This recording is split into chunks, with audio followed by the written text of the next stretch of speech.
All right, here we go. Today's lesson is called rates of change. In fact, today's unit is called rates of change. Calculus is about two things.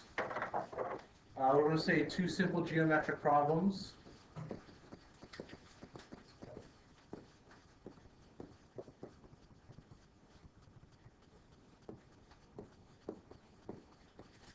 Originally led to what is now called calculus.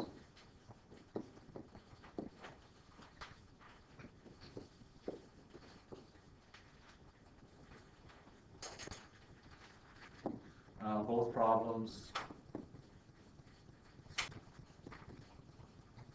can be stated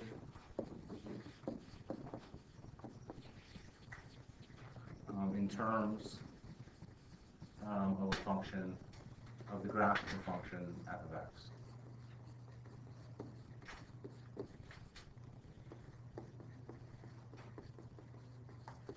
Okay, if you have not been in my class before, I'm just going to explain to you how my notes normally go.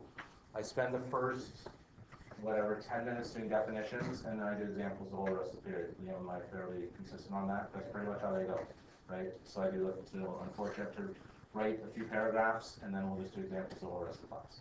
Today you'll be lucky enough to draw a picture as well, okay? So if you have graph paper, please get this wrapped up. If you do not, that's fine too. Because this is an important graph for us, because this is sort of where calculus is all about here.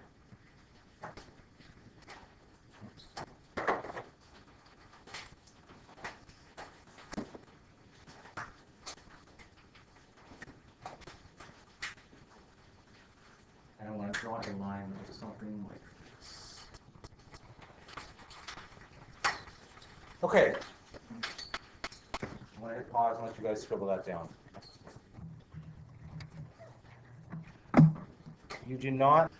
Okay, so calculus came up for two problems. What happened originally back in the day was that people would have to do these things by hand. Do you remember, Liam, since you're here, I'm putting you to the test. Do you remember all about calculus? Why was calculus invented? Tell me anything about it.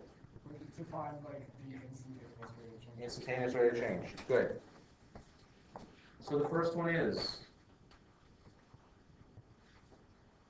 Oops. The first one was the problem of tangents.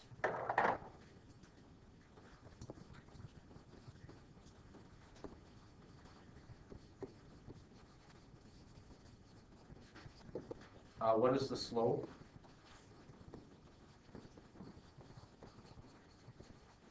Of the tangent at point P. Okay, so we're going to call this point P right here. Right, that's not quite a tangent. Okay. The problem is for that, it's very difficult to find. Like we're sort of guessing. If you pick a point on there, is it like this? Is it like this? If you have a poor drawing like your teacher just did, and you're a little bit too low or a little bit too high, that's going to affect things. Okay. The second part for calculus, which we're not actually doing in this course, is the area under a curve. Oh goodness, Mr. Sadler.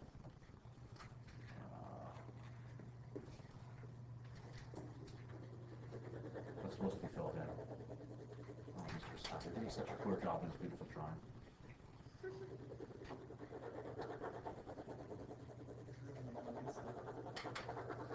Ah, okay. Letter B is the problem areas.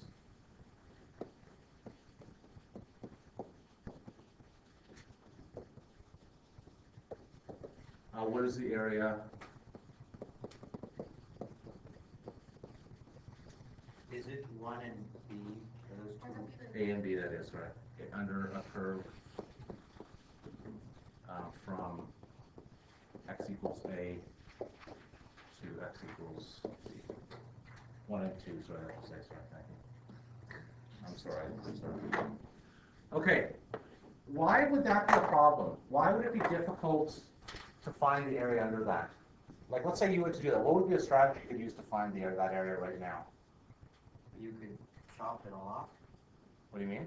Like I would cut it off at where the very end of the where the vertex of the curve is, the bottom of Okay, so what you would do is you maybe chop it off like this. Yeah, and then I would do the area of the rectangle. Okay. And then calculate the little bits using the radius. Yeah, and that's actually what they had to do.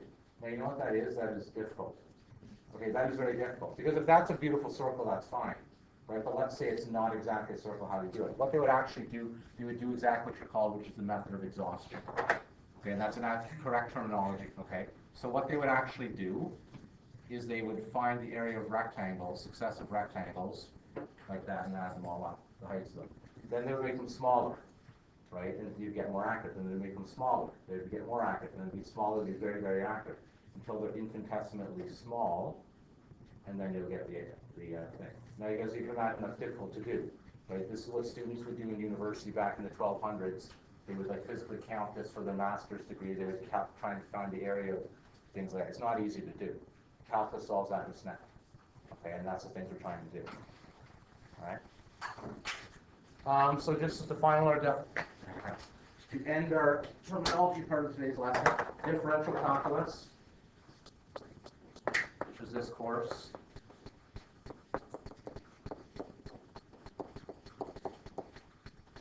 Is the study calculates the slope of tangents.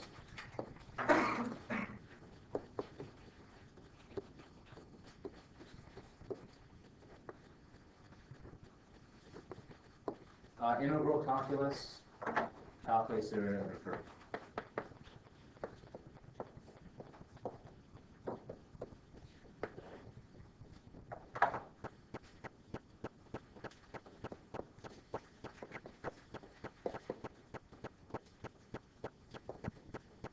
I heard that Sir Isaac Newton was inventing calculus just as fast as we're learning calculus.